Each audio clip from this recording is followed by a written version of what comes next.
یہ کہتے ہیں کہ تعلیمی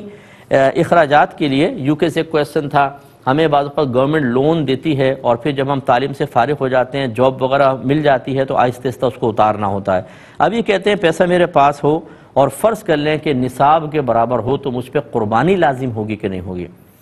دیکھیں اگر قربانی کی 3 دنوں میں نصاب آپ کا کمپلیٹ ہے تو اگرچہ یہ آپ پہ قرضہ ہے، لیکن یہ قرضہ فوری طور پہ آپ کو ادا نہیں کرنا، بلکہ یہ تو جب آپ کو جاب لگے گی تب کہیں جا کے آپ کو ادا کرنا ہوگا، اور اس مال کے آپ باقاعدہ مالک ہیں، آپ اس سے نفع اٹھا رہے ہیں۔ اسی مال کو فرض کر لیں کہ آپ کسی تھوڑا بہت کسی کام میں لگا کر بھی اس سے نفع حاصل کر سکتے ہیں، تو خلاصہ کلام یہ کہ مکمل طور پہ آپ اس کے مالک ہیں، تو لہٰذا قربانی آپ پر لازم ہوگی۔ ہاں اگر فوری طور پہ ادا کرنا ہوتا کہ جب چاہے گورنمنٹ آپ سے مطالبہ کر سکتی ہے تو پھر آپ پر قربانی واجب نہ ہوتی، کیونکہ جتنا بھی آپ کے پاس پیسہ یہ تو قرض میں مستغرق ہے، جیسے طلب کرنا پڑے گا سارا قرض میں چلا جائے گا تو آپ کے پاس کچھ نہیں بچے گا۔ لیکن ابھی صورتحال یہ ہے کہ یہ پیسہ آپ کے پاس رہے گا، جب کبھی آپ جاب کریں گے پھر آپ کو سیلری ملے گی تب کہیں جا کے گورنمنٹ لے گی، تو فوری طور پہ مطالبے کی چونکہ صورت نہیں ہے اس لیے قربانی لازم ہونی چاہیے۔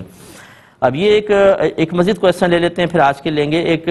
کسی نے مجھے بھیجا کہ ان کے بھائی غلط راستے پہ جا رہے تھے تو انہوں نے اس کو سیدھے راستے پہ لانے کے لیے کسی شخص سے رجوع کیا، اس نے کچھ تعویذات وغیرہ دے دیے، بعد میں پتہ چلا کہ وہ تو کالا جادو کرتا تھا۔ خیر تعویذات دریا وغیرہ میں ڈال دیے، لیکن کسی نے ان کو کہا کہ اب آپ ہو گئی ہیں کافرہ، آپ مسلمان ہوں، انہوں نے تجدید ایمان کر لیا، لیکن کہتی ہیں اس کے بعد سے مجھے ڈراؤنے قسم کے خواب آنا شروع ہو گئے ہیں، نماز کے اندر میں پریشان ہوتی ہوں اور مجھے بس ذہن میں آتا ہے میں کافر ہو چکی ہوں، کیا حکم شرع ہوگا؟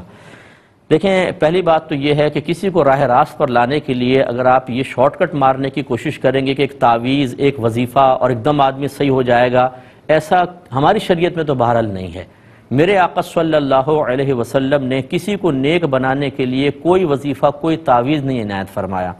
میرے سرکار نے تبلیغ کا حکم دیا، باپ پہ ذمہ داری ڈالی،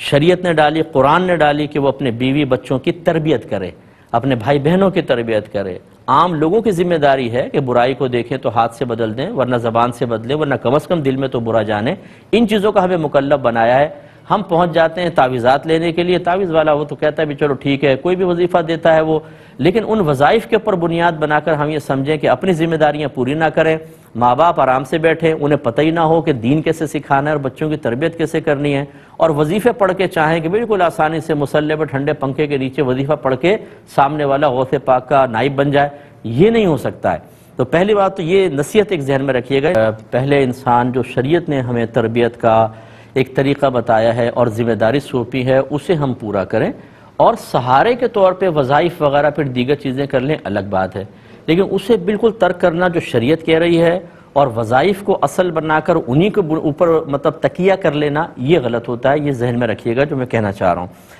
دوسری بات یہ ہے کہ آپ پہ کوئی کفر لازم نہیں تھا کیونکہ آپ کو پتہ نہیں تھا کہ وہ شخص جادو کرتا ہے۔ دوسری بات یہ ہے کہ اس نے صرف آپ کو تعویذ دیے، کچھ پڑھنے کو نہیں دیا، کچھ الٹا سیدھا کہ آپ اس کو پڑھتی ہیں اور آپ کو معنی مفہوم پتہ نہ ہوتا اور بعد میں پتہ چلتا جی یہ تو کلمات کفر و شرک تھے جو آپ نے زبان سے نکالے، یا کوئی ایسا آپ عمل کرتی کہ جس سے کفر لازم آتا تو الگ بات تھی۔ آپ تو گئیں، پتہ فوراً چلا، آپ نے تعویذ تک دریا میں ڈلوا دیے، یوز نہیں کیے فرض کر لیں تو اس میں مسئلہ نہیں ہے۔ ہاں اگر آپ نے یوز کیے اور ان پہ اعتقاد وغیرہ رکھا اور وہ تعویذات پھر ہوں بھی کلمات کفر و شرک پہ مشتمل تو بہت بہتر تھا کہ احتیاطاً تجدید ایمان اور تجدید نکاح ہوتا، اور آپ نے وہ کر لیا ہے۔ اس کے بعد آپ سمجھ لیجئے کہ اب کچھ بھی نہیں ہوگا انشاءاللہ، آپ بالکل بے فکر رہیے۔ اگر بہن ہماری بات سن رہی ہیں، آپ پر کوئی وبال اب نہیں ہے، آپ بالکل پرسکون زندگی گزاریں۔ ایسا نہیں ہے کہ اللہ تبارک و تعالیٰ کسی بندے کا قصور تھوڑا ہو اور سزا اسے بہت بڑی دے دے، ایسا نہیں ہے، اللہ کی رحمت بہت بڑی ہے۔ یہ سمجھ لیجیے، ہماری بات کو بار بار آپ سن لیجئے کہ آپ پر ابھی کوئی کفر لازم نہیں ہے، بالکل سکون سے اپنی زندگی گزاریں۔ ورنہ اب ڈراؤنے خواب جو ہے یہ جو آپ کو آ رہے ہیں یہ آپ کی باطنی کیفیت کا ایک نتیجہ ہے۔ جب انسان ڈپریشن کا شکار ہو، بہت زیادہ پریشان ہو، پھر ڈراؤنے خواب آتے ہیں۔ اب آپ فریش ہو جائیں، انشاءاللہ ڈراؤنے خواب بھی ختم ہو جائیں گے۔